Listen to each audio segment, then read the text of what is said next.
So hello everyone, welcome back to our channel statistics by Poonam. तो आज हम कुछ रूल्स करने वाले हैं कंसर्निंग कंडीशनल प्रोबेबिलिटी।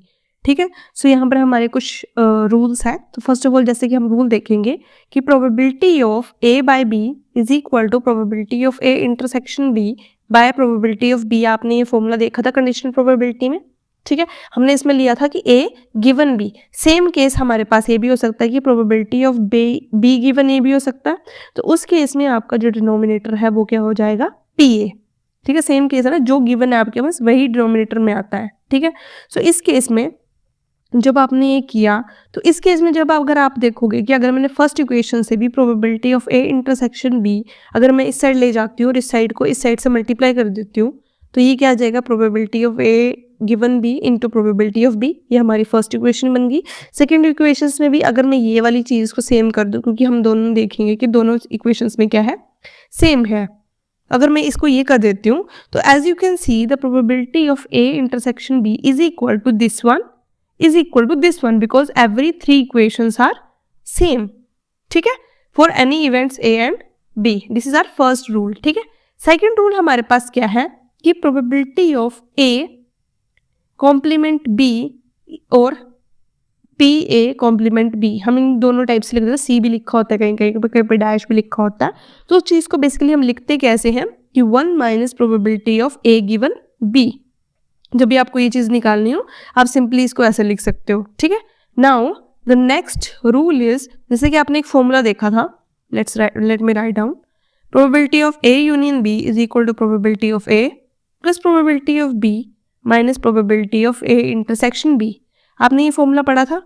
ठीक है, अब इस केस में आपको बोल दिया है कि कंडीशनल प्रोबेबिलिटी के केस में कि अगर इसको बाय सी मतलब गिवन सी दिया हुआ है तो सिंपली अगर आपके लेफ्ट हैंड साइड में बाय सी है, गिवन सी है, तो आप हर किसी में गिवन सी कर दो। This is one of the most easiest way of doing this formula. यार लर्न करने का बहुत ईजीली ये फॉर्मूला। ठीक है, जैसे कि आप देख सकते हो अगर गिवन बी इसके साथ लगा है तो हर किसी के फॉर्मूला में बस गिवन बी अटैच हो गया, नथिंग एल्स। ठीक है, now our fourth rule is if A is subset of B, means अगर B है आपके पास फॉर एग्जाम्पल 1 2 up to 10। ठीक है, अगर A आपका समझ लो 1 3 5 7 9 ये है, सबसेट है, मतलब इसके अंडर आ रहा है, देन जो probability of A intersection B का जो रियल फॉर्मूला होता है दिस वन, उसमें क्या हो जाएगा आपका ये वाला जो चीज़ है वो क्या हो जाएगी, प्रोबेबिलिटी ऑफ ए ही हो जाएगी। क्यों हो जाएगी, क्योंकि अगर आप A और B में कुछ कॉमन देखना चाहोगे, फॉर एग्जाम्पल मैं इनमें कॉमन देखना चाहती हूँ तो यहाँ पर सब क्या जाएंगे, अप टू क्या 10 है, इसका मोस्टली पार्ट तो यहाँ पर है। अगर आप देखोगे 1 3 5 7 9 कितने हैं, 5 है, तो मोस्टली इसका हाफ ऑफ द पोर्शन क्या है, ए के पास है। मतलब अगर हम ए भी लिखते हैं तो वो इक्वल टू बी रिप्रेजेंट कर रहा है, मीन्स कॉमन वैल्यूज तो यही आ रही हैं। So we can write it as P A. ठीक है, मतलब समझ रहे हो ना। अब अगर मैं इंटीग्रेशन निकालूँ इनका, ए और बी में इंटरसेक्शन देखूँ मैं कि कौन कौन सी वैल्यूज कॉमन है, तो क्या आएगा 1 3 5 7 9।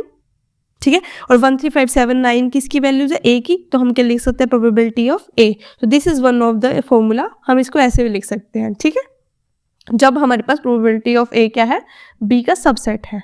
ठीक है, now our next rule is कि if A and B are independent events. आपको बताया था कि प्रोबेबिलिटी ऑफ अगर ए इंटरसेक्शन बी क्या है, इंडिपेंडेंट इवेंट्स है, तो उस केस में हम A complement and B are independent events, उस केस में ये भी इंडिपेंडेंट होंगे, या फिर जो ए बी कॉम्प्लीमेंट और ए जो है वो भी इंडिपेंडेंट होंगे, और सेम केस में A complement and B complement are also independent events. ठीक है, अगर ये दोनों इंडिपेंडेंट है तो इस हिसाब से इन सभी का कॉम्प्लीमेंट्स भी क्या होगा, इंडिपेंडेंट होगा।